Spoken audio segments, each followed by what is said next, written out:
New evidence emerges of a massacre in Iran as the Islamic regime shuts down the internet to hide its crackdown. The streets are on fire. The blackout is tightening. And the question now facing the world, will the United States get involved? All this and more on the Quad.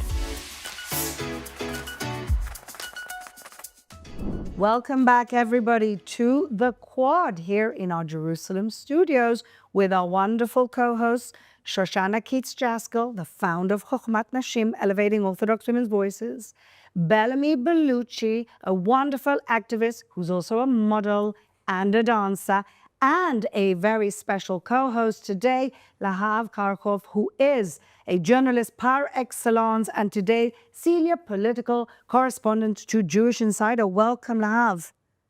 Thanks for having me on the show. It's so great to have you because it seems like, well, we say this kind of every week, but, and we've been talking about this nonstop for 2 years.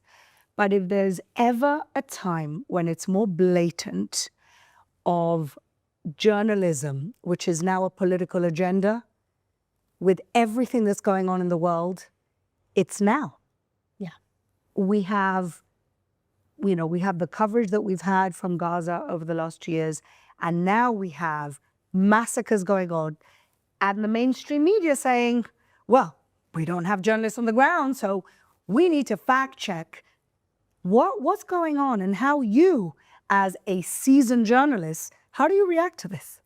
I mean, it's absurd, right? Because all the things that they're saying about Iran, right, were the situation in Gaza, where they didn't really have trusted journalists on the ground. Right. Right. You can't trust the government, whatever. You can't trust Hamas in Gaza, and you can't trust the government in Tehran. But somehow in Gaza, they report everything as fact. And you see all of these, like, headlines where they'll put massacre in quotes, you know, but then they'll write that, what was it, like thousands of babies, 14,000 babies are going to starve in Gaza without any hedging at all, as if that's a fact, which we all know was debunked very quickly.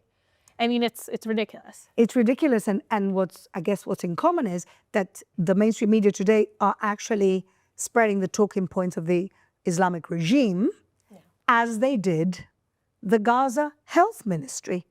It's almost the same. And we have, as we're talking about, this blackout, and the blackout that they have, which never happened in Gaza. They always had internet. Yeah. And it's basically hiding a very real, very scary massacre. Look at this.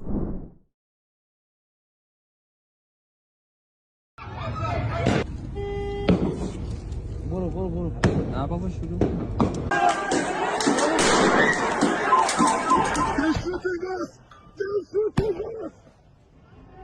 They're shooting us.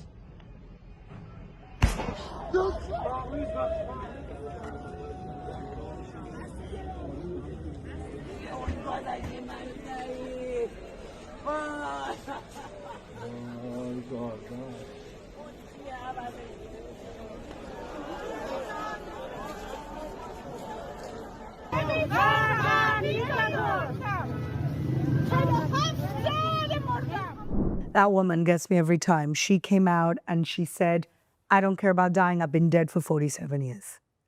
Shoshana, you're an activist for women. Are you surprised at all by the silence of the feminist community, which we don't let us down?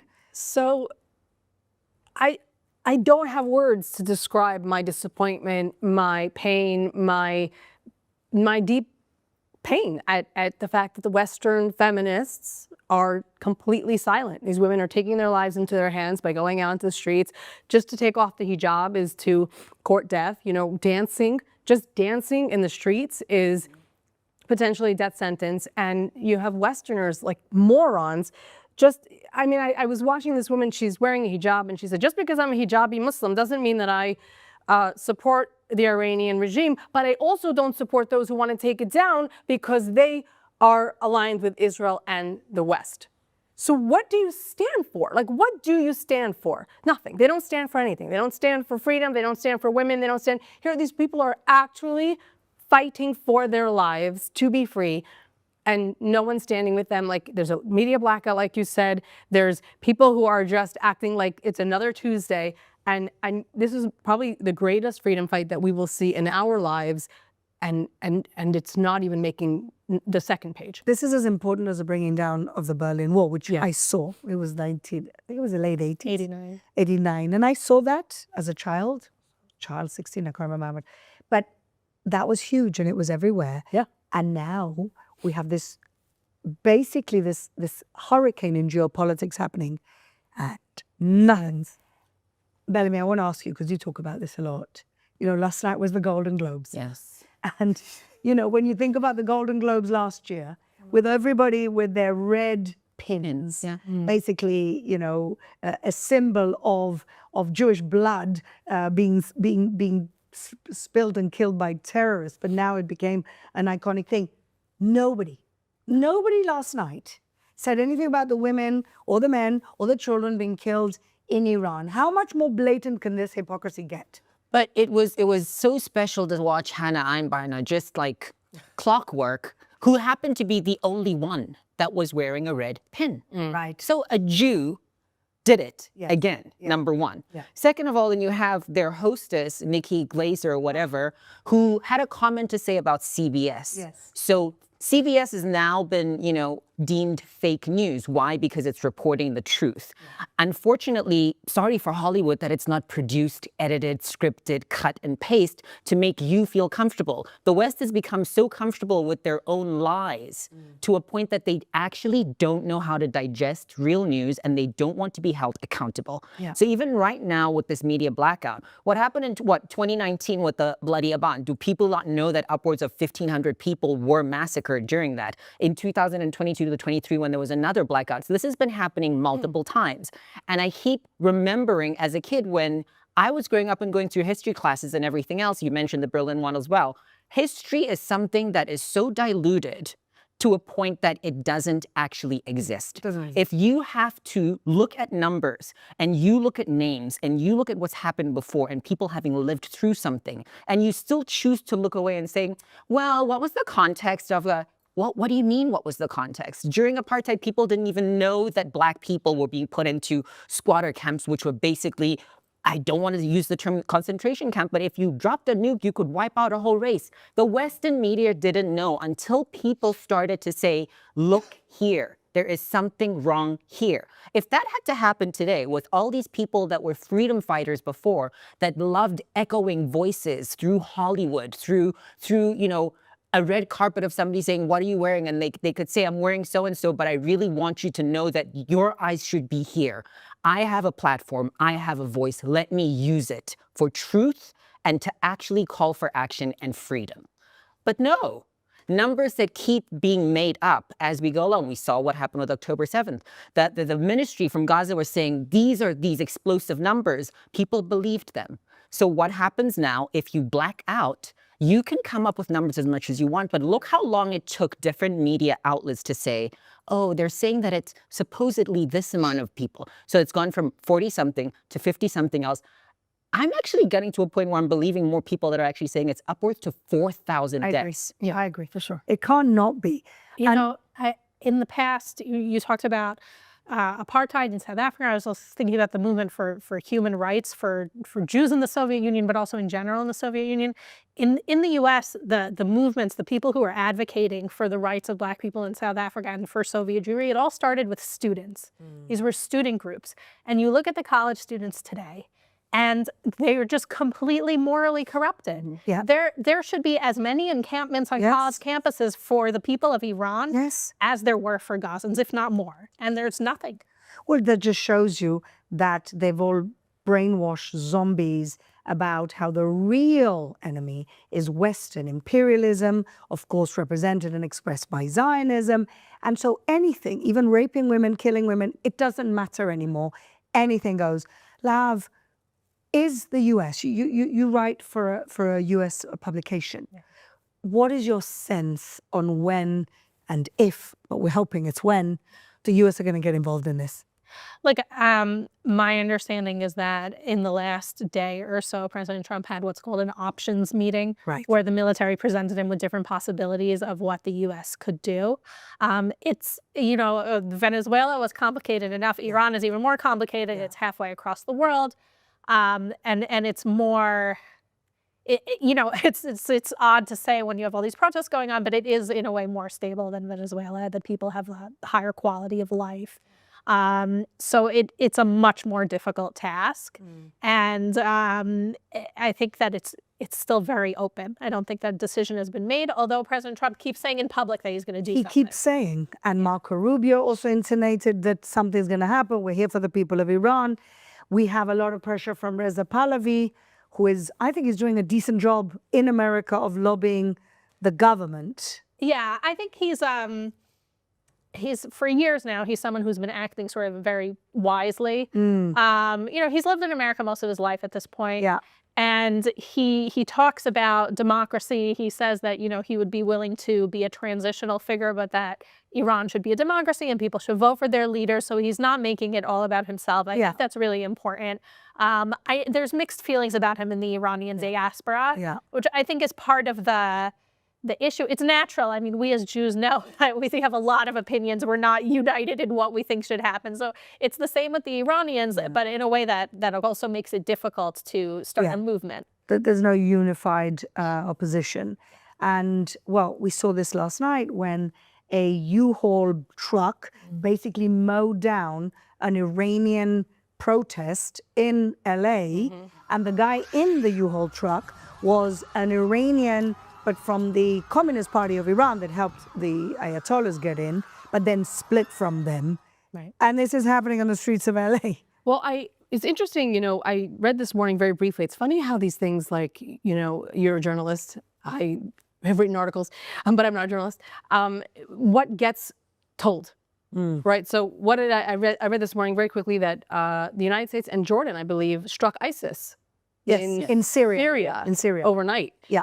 And I don't know. I'm not a political analyst, but I'm thinking, Syria's here, Iran is here, Israel's here. I also want to think. I'm wondering, like, is this, and Jordan was involved. So I'm wondering if, like, is this signaling? Is this? I don't think it's separate. I can't imagine that it has nothing to do with it. But I don't know. I just know that the planes are here.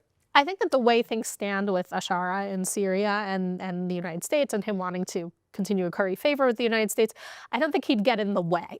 But no, I don't think he can't get in the way. Right. I can't imagine he can get in the way. But I think it's more than that. He's playing ball. Right? Yeah, a lot of the Iranians supported Assad. He has to play ball. They Right. supported Assad, and not only that, Trump lifted the sanctions on Syria, which has given him an enormous advantage and break. I have concerns about it because I think that the U.S. gave up a lot of its leverage. Like, the U.S. is a superpower, so it's always going to have some leverage. But I think the sanctions were big leverage, and they gave them up with not getting enough in return. Well, we don't know, though, do we? True. And again, we don't know when Trump went to Qatar and he went to Saudi, he didn't come to Israel, and everybody was like, oh, but look, and he got a plane and that. And I'm actually thinking that Trump is so much smarter than people give him credit for, because then he got the live hostages out, which we never thought would happen. Yeah. And I feel like in the Arab world, that Trump really understands them. It is give them a lot of respect, give them a lot of attention, give them a lot of business, and then they'll play ball. And maybe it is giving up their leverage, maybe it isn't. But hell, it seems to be working for Trump right now, isn't it? I think that it definitely is working. And you're in and out. I dance back and forth with him where I'm going, okay, he's batting. It's time for him to bat. And then he pulls back a little bit.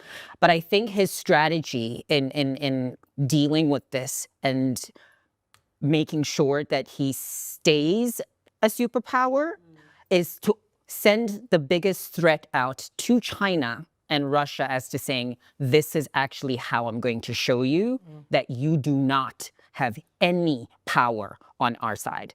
And what is going to be happening right now, and as we step forward with, what a time to be alive, like I said to you earlier, to see this happen in real time is something that is so beyond historic, because I want to flag this with the U-Haul. it casually said, no Shah, no regime, USA, don't repeat 1953, no mullah. The reaction of Persians and Iranians, whether they grew up in Los Angeles or in the US, or their parents, and having dealt with this history of saying, yearning to go back home, yearning to go to a place that used to be the Paris of the Middle East, you know, truly where freedom was something else that is now a foreign memory. People want that. People need that. And the strategy right now is that the U.S. really does need to be involved. The U.S. is the one that has to go in. It can't be Israel. What I don't like about the media and how it's going to be phrasing this, because we already see it with how people react, because they've been trained like really good dogs right now in the West, is that they're going to say, well, Israel and the U.S. are interfering in a foreign thing and blah, blah, blah. Why are they doing this? Why are they going in there? It's their fault that this is happening. It was all pre-planned without having to listen to people that are actually on the ground. But that's the regime talking point. Oh, That's the regime talking point. This is the US, this is Israel. Should Israel get involved in any way? Are we getting involved? Do you think we're there on the ground helping out? Israel has been trying to say we're not involved. Right. We know that the Mossad has people all over Iran. Yeah. I think like We anyone proved who doubted that, exactly. We proved that in June. It doesn't mean that they're fomenting the protests, but I'm sure that there are at the very least people who are observing and reporting back to Israel in case Israel wants to do something. Yeah. I have a question quickly. Do we think that Westerners actually want to see the fall of these regimes? Well, it depends what you talk about Westerners. Yeah. Should it be Western powers that would be stupid to not want? Because the biggest threat to world stability today is the terrorism exported, the Islamic terrorism exported from the Islamic Republic of Iran. Even more, if they fall, please God, when they fall, everything will change. Qatar will have to reevaluate their sponsorship of terrorism. It's a big blow to the project of the Islamization of the West. Huge blow. I think when you look at the way that like liberal but not far left leaders in Europe respond, Yeah. you get kind of an idea, which is that once they're in the leadership of these countries, they're smart enough to understand that Iran isn't actually a threat to them, but it's not politically viable for them to talk about it all day. So they kind of do it in a subtle, like nuanced kind of way. So you look at someone like Emmanuel Macron, who actually is an Iran hawk by European standards, but he's not going to stand up and be like, bring down the Ayatollah now, because that in France, that would be really politically problematic. Well, you would need some courage. Yeah. Who's got courage of the European leaders? Ursula, what's her name? The kind of foreign minister of the European Union wrote a tweet yesterday saying, we are monitoring the situation. Ursula, Thank you. well done. You're monitoring. What are you monitoring? It's just ridiculous. Yeah. And yet everybody seemed to be monitoring and getting involved. Quiet. What? The UN. Oh, Have you heard no, word? Guterres yesterday said something. After 10 days, Oh, 12 days, That's just yesterday, pretty quiet for the first, UN, given all first that they were. Yeah. first And he said, statement. we're concerned, blah, blah, blah. Like, where you been? What are you doing? Where are the security general, committee meetings and things that they're urgent meetings like they do all the time about Israel? Like, Not one resolution. it's a joke. There's not one resolution Well, yet. it's probably because the U.S. isn't doing it, right? The U.S. is pulling out of all of these UN organizations. They probably don't care what the UN They're has in to the say Security anyway. Council. Right, but nobody else is going to do it on the Security Council. Nobody else that's the except for the point. US. Or no, because the UK The don't. UK should. They should, but they have no courage. We know No that. balls whatsoever. it's gone. No ovaries To a whatsoever. point where what Senator, one of the best things that Senator Kennedy said when they said that, defund the police, it was like, okay, next time something happens to you, call a crackhead. So we're going to get to that point where everybody's going to go, no US, no US, no US. And then the US does what it needs to do to claim its power and to really get back on the ground because it's finally got a leader after a while. Love him or hate him, the man is saying exactly what he said he was going to do. No matter what you think about him, he's crazy enough to do it. Right. Well, I just think at this point, he has to do it. He has to. He has to do it. And at the end of the day, the way that we saw with Venezuela, and I think it's very different, and the Venezuela story is not over by far. I've got this friend who's kind of a leader in exile also, not as prominent as Maria Machado, but he said to me, look, Chavism is everywhere. It's not something you can just eliminate. And even if the vice president wants to play ball or whatever, it's still there. So it's not so clear. I actually think that the minute you bring down the mullahs, the people will rule. In Venezuela, it's not so clear that people are still not kind of coming up. They're also lacking a third. Those who could get out got out. Yeah. Venezuela, a third of the population left. So who's left? Who's the weakest are left? Well, you could argue that the Iranian diaspora is huge, but you said quite rightly, it's just not united. Right. Maybe it's less organized. Although they say that Reza Pahlavi, for the last 2 years, they gave an incentive to people from the regime to leave the regime, people with no blood on their hands, with no Iranian blood on their hands, to leave and kind of join his little army. Interesting. I think we have to see what's going to happen. I mean, I just think that he's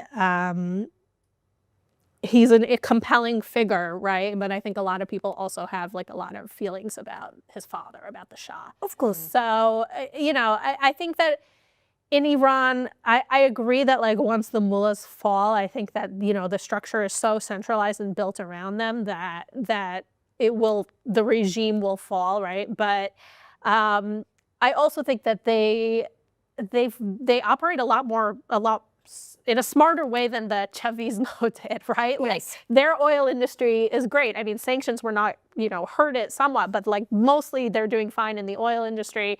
They're having big problems with water. That's their big problem right now. And they are having economic problems, but like, it's not like in Venezuela where like you can't get toilet paper. No.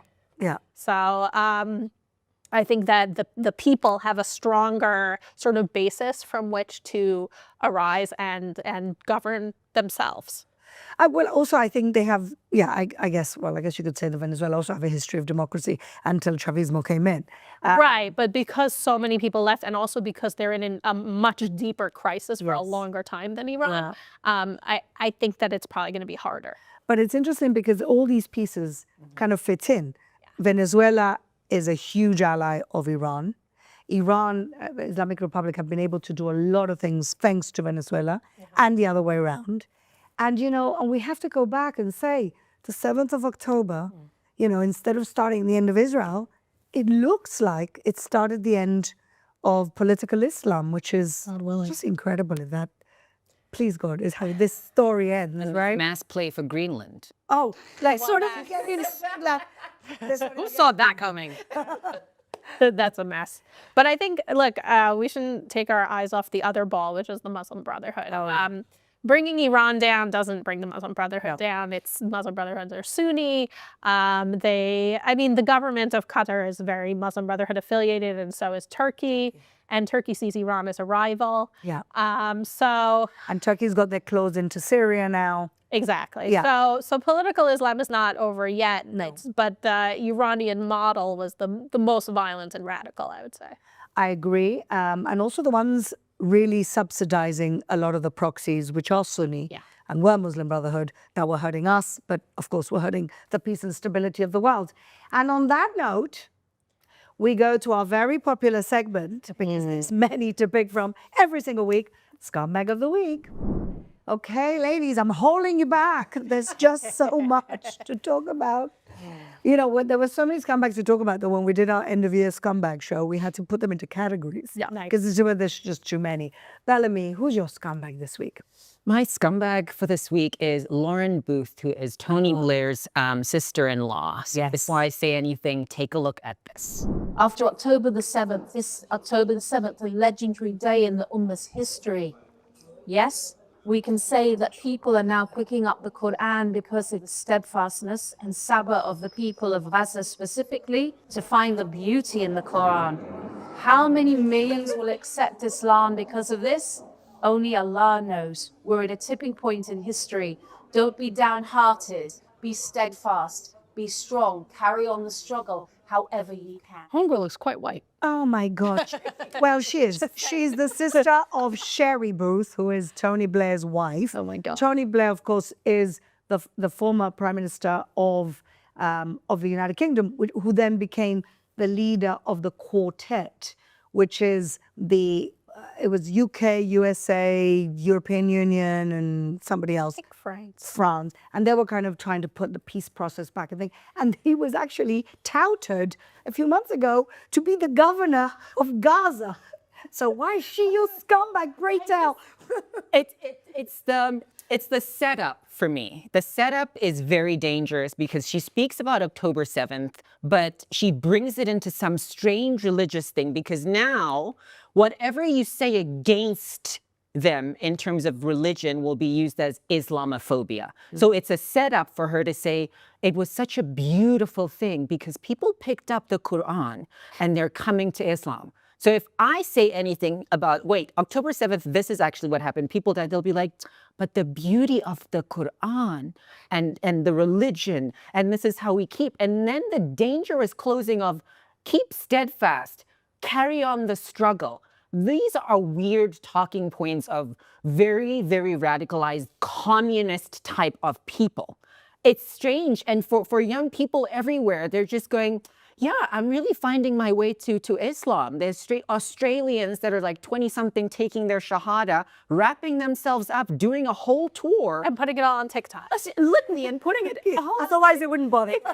Otherwise, you know, and the accents are changing. People's lives. I keep saying this. I miss the days when ISIS brides disappeared via Turkey and then came back and said, I made a mistake. You know, it's wild. And how dare you use October 7th as a beautiful thing to celebrate? The sound in her voice and the They were inspired. This was inspiring to them. This is prophecy for them. There was a whole article in the Free Press like a month or two back about like young white women who are converting to Islam, like basically for social media clout. It's ridiculous. Yes. Well, I mean, in Oxford Street in the UK, I mean, I lived in London for 9 years. There's like little booths of people try on the hijab, see how good it looks on you. It's like, yes. You walk around all Like a joke, it's cosplay. Meanwhile, women Is that their Chabad? put on the thing. Right. Yeah. Meanwhile, women are getting killed in Iran, and they think this is a fun cosplay thing. Of course, absolutely. You can be in the middle of New York, not even at Washington Square Park, like crossing over from 14th Street from, you know, west to east by the Whole Foods. Everybody will be telling you about the Quran and the beauty of Islam. And 2 seconds later, you see random black men who have never done anything about themselves in their lives, have now been propped up to feel proud of something, kneeling, taking a shahada 2 seconds later. It's mind-blowing to watch it play out in real time. And then all of a sudden, they keep speaking about the struggle of what it means to be a black man in American whatever, but the brotherhood is always here for you. That naming and like calling each other brother and sister and come to the brotherhood. Well, it's thug mentality. Well, it's also kind of very smart cult mentality. Yes. Well, right. And the black community in the U.S. is going on for, I don't know, 60 years now because of the Nation of Islam, which is not actually Islam. It's like a cult using some Islam words. With right? bow ties. Yeah. Well, she's definitely a very worthy scumbag, and I just wonder whether this is going to have any effect on Tony Blair and the work he's tried to do. I mean, I hope not. I hope not. He's done these. Look, he came here to do state building for the Palestinians until probably he realized that there's no state building. There's a bunch of thugs and thieves and gangsters, and he left. What will do for his future? I think he's someone who has like his head on right. Like he doesn't have delusions about the Middle East. I guess like over the years I've done some reporting. They've given me like some of their reports that they've published and things like about Iran, for example. I've written a couple times about reports that they've done on Iran, and they're not like, you know, Tony Blair is from the moderate left, right? And he's not someone who buys into the whole left-wing anti-imperialist. He's very clear-eyed. And so, you know, I might not agree with all of his conclusions about things, but I think he's one of the good ones. I agree with you. I totally agree with you. And that's why I feel bad that this is going to affect. I've got friends who worked for the Tony Blair Foundation, some of them in East Jerusalem. It's a shame that whatever he's been doing is going to be affected by this lunatic. Okay, well, worthy scumbag, thank you very much. Lahav. Okay, well, I took on a much bigger scumbag this week, which is the Ayatollah Khamenei. Oh. One of the biggest, maybe the biggest in the world right now. Yes. I mean, just, all of these people, possibly thousands of people being gunned down in the streets just because they want their freedom. Yeah. And he's been there since 1989, I believe, oppressing millions of Iranians, and I hope that he meets his end very soon. I hope so. And on top of everything else, people don't know this about him, but I've seen some very scary videos. He's actually a bona fide pedophile.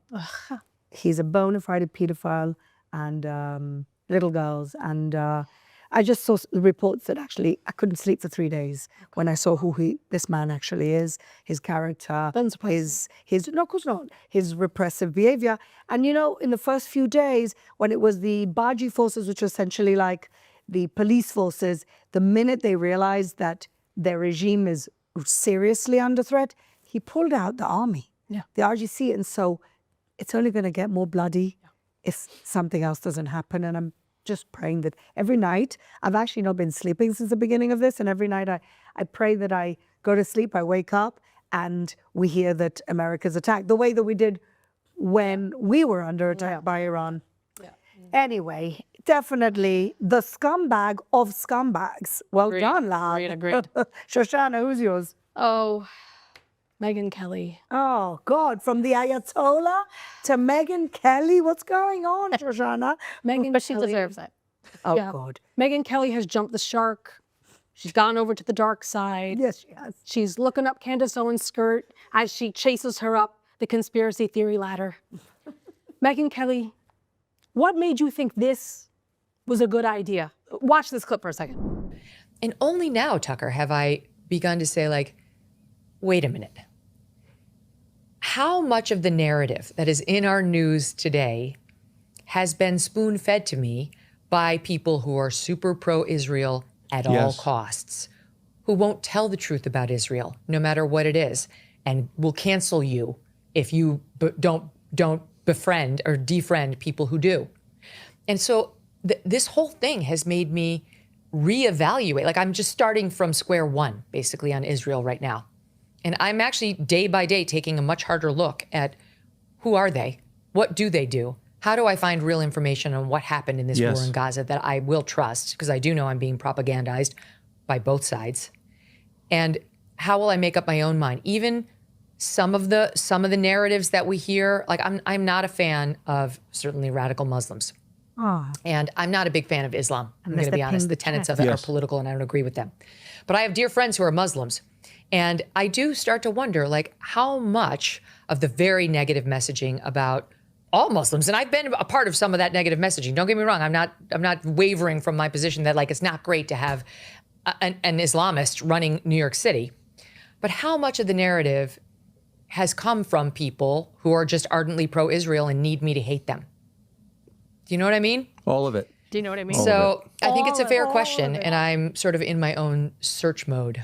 Yes. In other words, In search mode. I'm waiting for the Qatari check. Megan's my eyes are now wide open. I'm all ready to hear about all your conspiracy theories. And Tucker's like, all of it in Israel. It's all Israel. But first, Tucker, he makes this confused face right when he's like, Where's she going with point? Good point. Megan's like, I'm starting from square one when it comes to Israel. Girl, you're 55 years old. Where have you been? Where's your brain? All of a sudden, it's a blank check. All of a sudden, you're like, I don't know. How much has been spoon-fed to me? I'm going to have to find out. You are such a disappointment to me. You are a female journalist who has a massive platform, and you turn into one of them.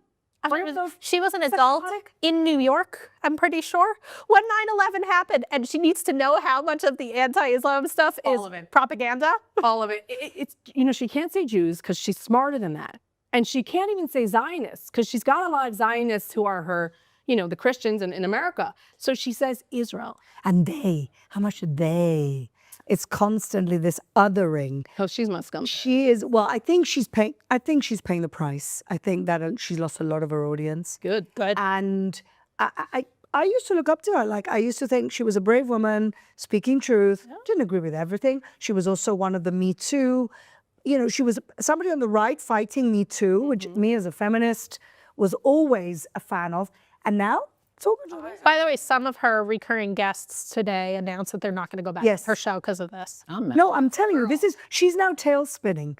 Her show will tailspin into oblivion unless, or it's already happening, Qatar's sending a big check the way they did to Tucker. The Nile is a river in Egypt.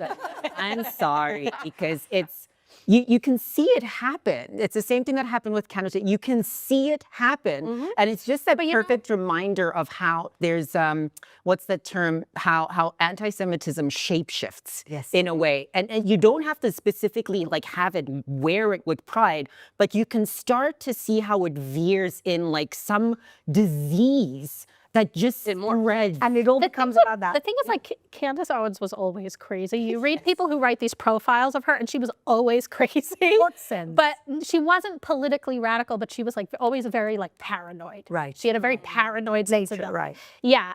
But you look at like Tucker Carlson as well was like a serious, Tucker Carlson and Megyn Kelly were both serious enough. You know, sometimes they did some silly things because cable news, whatever, but like they had real analysis. And Tucker, it happened over time. Since I think Trump lost the 2020 election, it happened over time, then he lost his mind.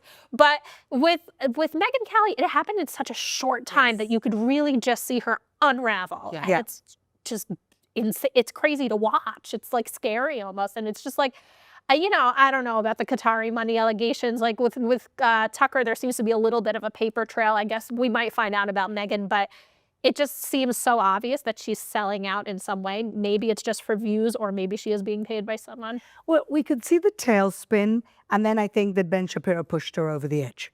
Yeah. Because he called her out. He was brave, and he went out and said, you know, you're being a coward. And now she's gone from coward to full-on anti. That's what's happened. She's pathetic. It's really sad. It's really sad. I can't even, like, I for so many weeks, I wanted to say something, and this past, I was like, forget it, I can't. You know, I saw something interesting. I've been seeing some interesting analysis about the nature of anti-Semitism. And it's almost like you say, it's almost like, it becomes all-consuming to the anti-Semite, that's all they see. It's like their red pill moment, but all they see is Zionists and Jews. And it really is it's a disease that is based around conspiracy about Jews. And you see it everywhere. And that's what's happening to these people. I mean, I think Tucker is much more transactional. I think it's very much about the money for him. But I think she's like going into the kind of cuckoo conspiracyville of anti-Semitism and seeing Jews everywhere. And it's just very sad to see. And and it's sad to see that her career will unravel. Because the world is harsher with women. It is.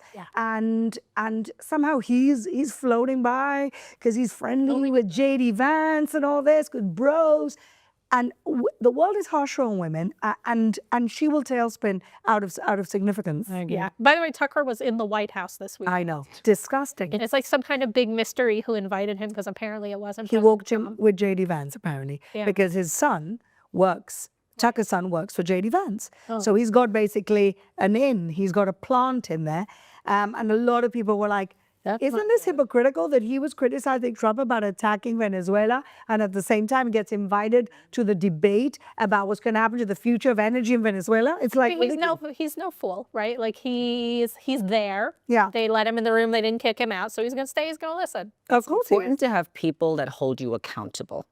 And what I think that I saw happen, we all saw it happen, especially during COVID, was when everybody was locked down, all that people did was scroll. So what used to be before that, you know, you would go down a rabbit hole, but, you know, maybe not between 9 to 5 because you have responsibilities. You should be doing things, raising children, studying something.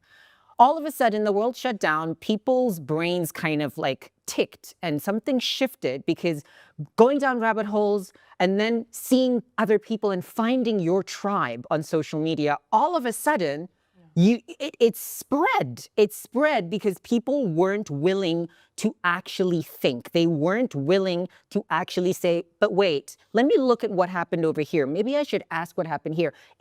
I grew up with something sparked in you. You went and did research. You went and you read books. Yeah, but it's the opposite now, because once you go down a rabbit hole, all you see in your algorithm is that. Yeah. That's all you see. And so you are living in this, what do they call it? bias. Yeah, but in this bubble, in this vortex of just this kind of getting worse and worse and worse. I mean, it's awful. My scumbag this week is very general also, and it's all the Free Palestine warriors. Where are you now? You are supposed to be social justice warriors. You're supposed to be human rights activists. The people in Hollywood that we spoke about, the Cenk Uygurs, the Anna Kasparians, all these people right now, instead of standing with the innocent good people of Iran against a repressive regime, you are actually advancing conspiracy theories that this is all about Israel and America and oil interests, and that the people of Iran that you're completely ignoring, even the ones in your countries telling you to your face that they want liberation, that they want freedom, that this isn't about anything else, that they have agency, to know what they want. And quiet crickets. No protests in university campuses, no protests anywhere, nobody talking about it, nobody even putting any type of solidarity with the Iranian people. So they are so disgusting. And now the masks are off, because now we know who you are. And we know that it was never about the Gazans, and it was never about the Palestinians, and it was just about the Jews.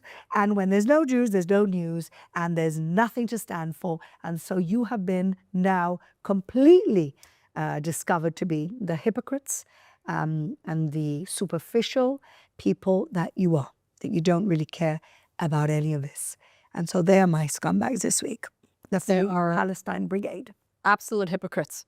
Absolutely. Not only are they not there, but when there's people in the streets in Britain, particularly in London, calling for, you know, the fall of the regime, the pro-Palestinians are fighting with the people who are pro-Iranian. Like, what are you doing? Yes, it's these white liberal women. Right. Or yeah, Oh I saw this like clip, literally a white guy in dreadlocks in like Chicago or Detroit or something going like Libertad. And I'm like, but he's supporting Maduro, you know? And I'm like, The same guy Bro. who was marching in the No Kings rally a month ago. Exactly. Except no kings, except a narco-terrorist called Nicolas Maduro. It's just, I mean, it's just the hypocrisy. I just think it's been laid to bear. Like, we see you now. We always did, but the world didn't, and now everybody can see you. I mean, just like, you can't make this up.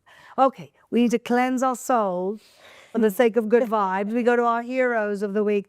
Shoshana, let's start with you. Who's your hero this week? My heroes this week are the women of Iran. Yes. The women of Iran, you are my heroes. Every video I see of you dancing in the streets, there was one I saw, she was doing backflip and backflip and backflip and backflip. I'm like getting dizzy just watching her, but there's people lining the streets back and forth, and like you just see the passion and the courage and the desire for freedom. And every time a woman moves publicly in the street or dances or takes off her hijab, she is, as we said before, courting death. And I think people who don't understand what it means to really be in a repressive regime where your freedom is a death sentence if you try to take it, they just can't understand what it means for someone to go in the street and bare her head or dance publicly. And you are my heroines. I wish you freedom. I really wish you just wind in your hair and every possible choice laid out in front of you for you to choose. Amen. And I think that this is very significant, that this is a female revolution. It was tried, you know, the Life, Women, Freedom movement, and unfortunately it failed. Yeah. It's a very much, I mean, I've been saying for years, as many of us have, that there is a female Holocaust going on in Iran and Afghanistan. And these women are leading that. Yeah. What will happen? How about that amazing photo of the woman who's lighting her cigarette on the burning picture of Khomeini? I love it. That woman. I love it. She is hearing everyone's actually. But there's an actual, right, that's a drawing, but it's based on an actual photo. I feel like taking up a cigarette just for that. Yeah. Let's do it. When Iran is free. No, not you, but we'll do it. Yeah, absolutely. Though these women are heroes, and you know what I really wish? That these like code pink hypocrites and all these liberal Karens would just go, they wouldn't last 2 hours in these regimes. They wouldn't last 2 hours. I hope that the younger women will look at this, and even one day when it's part of history, as a reminder of how powerful women can be if they are at the forefront of actually changing history. Amen. Absolutely. Amen. I do hope whatever government comes out of this, God willing, I really do hope that they, as a starting point, have 50% women. Amen. Absolutely. It'd be good if we followed suit too. The change in the Middle East. Yes. Bellamy, who's your hero? My hero is Our Lady J, whose name is Yona, who is a trans person in Hollywood, a writer, director, producer, musician who came out in support of Israel and in support of the Jewish people. It is hard enough to be a woman. You've been talking about it is hard enough to be trans. And then on top of it, don't do that and be in Hollywood and actually stand for what's true and actually call for accountability with pride. This is going to, change the trajectory of her career, as we know, because Hollywood loves to shut doors on people who actually call for moral clarity and an iron spine. So for me, much respect to you. Thank you so much for having the moral courage and character to stand on business, as the young people say today, and may you literally soar in truth and inspire others to do the same. One great thing happening in Hollywood right now that I find extremely encouraging is that Stranger Things is the #1 TV show, even though it has 2 openly Zionist Jewish actors. Who came after October 7th? One did, yeah. And people were calling to boycott, and you see on the internet, people are especially being nasty to Noah. I forgot his last name, but he's one of the main, Schlapp. And he's like one of the main teenagers on the show. People are being especially nasty to him, probably because Brett Gelman, who's like the 50-something comedian who also has a role on the show, is not going to change his mind. He's the one who came to Israel. Yeah. And he was also on Eretz Nehederet. He was on our show as well. Yeah. Yeah. Yeah. Oh, yeah. It is encouraging. And then you have Jennifer Lawrence, who just 3 weeks ago starts talking about the massacre in Gaza, now said last week, what our opinions in Hollywood do not affect the public, then shut up or apologize for the libelous things you said about our country. A great thing that she said, actually, that the clip, I'll send it to you, was her saying, talking about the massacre and the genocide and whatever. Yeah. And the next clip was her in Hunger Games with that song, Are You? As a woman, watching that, I thought, you must be so stupid, because why didn't you stay in character at that point in time? You, having watched, Hunger Games and everything else, and the rhetoric that people keep tossing back and forth with saying, you should be asking for people to liberate themselves. You should be looking for what truth is, as opposed to saying that there's a genocide. Where is it? That's more scripted than what's actually going on. You're giving her too much credit, sweetheart. Really. These people are very superficial. Okay? These people are very superficial. Lahav, who's your hero this week? My hero this week is Maria Corina Machado, the head of the opposition in Venezuela, who, of course, had to flee Venezuela a couple months ago when she received the Nobel Peace Prize. Unfortunately, the Trump administration is underestimating her. They don't think that she has the chops to lead the country. But on the other hand, her candidate won the vast majority of the votes last year. And so her candidate, whose name is Gonzalez, if I remember correctly, is the rightful president of Venezuela. And they should be running the country. Yeah. I understand there's challenges, but to dismiss her out hand, I thought was wrong. And I want to uplift her here. I think you're right. And I always say this, women are always underestimated in politics. That's just one of those things. We're always underestimated in politics, which in a way gives us kind of the advantage of surprise. But in her case, I was very sad when I heard Trump saying she doesn't have the military backing. She would. If you gave her the backing, she would have the military. The Venezuelans are so desperate. They're so destitute. They've on average lost 20 kilos in the last decade or something like that. They don't have food. They don't have toilet paper. They don't have feminine hygiene products. They don't have medicine. All somebody has to do is to bring some sanity to that. Of course. And some resources. And the irony is that it's such an oil-rich country. It's just all going to the oligarchs. Bring in some investments. Exactly, but we could do that. I strengthen. I think she's a super impressive figure. And I think she can definitely leave the country, and she should leave the country. And you know what? A lot of people were saying that about Reza Pahlavi a few months back, and they're not saying it now. So maybe there's an evolution here, but she's definitely a worthy hero and Nobel Prize winner. Okay, my hero is another woman. It's the theme. Masih Alinejad has been one of the most fierce activists against the Islamic regime for years. Yeah. For years, when it wasn't trendy, when it wasn't popular. They tried to kill her. They tried to kill her 3 times In the U.S. soil. They tried to kill her 3 times on U.S. soil. And she had to face yesterday on Piers Morgan that morally bankrupt moron, Anna Kasparian, telling this woman that had to run away from her own country because her hair was too curly, that it wouldn't fit in the hijab. She was telling her that no, they didn't really need to be liberated from the Ayatollahs because it was a US and Israel plot. And here is how this incredible hero responded to that moron, Anna Kasparian. You say that Iranian people do not want regime change being imposed by Trump administration or Prime Minister Netanyahu. Who said that? Iranian took to the streets since 2009, 6 major uprising, and they made it clear that this is the people of Iran who want to change the regime. And then you saying that this is external regime change by accusing Iranians being led by Prime Minister Netanyahu and President Trump, by accusing them promoting external regime change, you are actually giving excuse to Iranian regime to slaughter Iranians, to kill innocent and unarmed protesters. This is what you're doing. I felt her pain. You know, she's facing this privileged idiot working for a privileged idiot network, the Young Turks. She's Armenian, so she's Working for the Young Turks.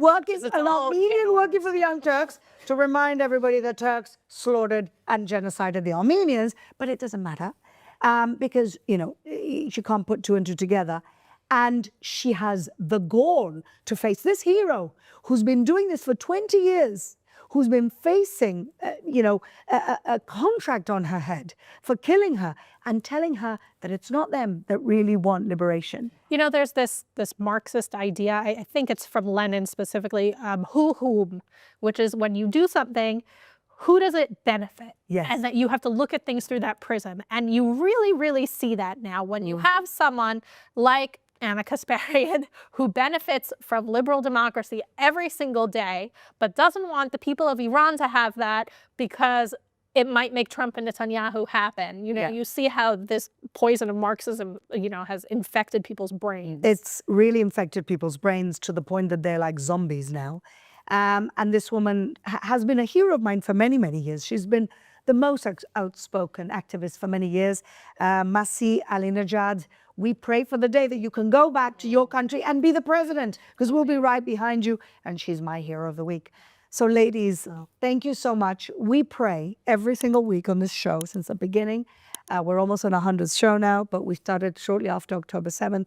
We pray for the return of the last hostage in Gaza, Ran Gvili. We pray for the downfall of this very toxic, repressive, murderous regime of the Islamic Republic of Iran. And we pray for peace and stability in this region. Thank you for watching. See you next week.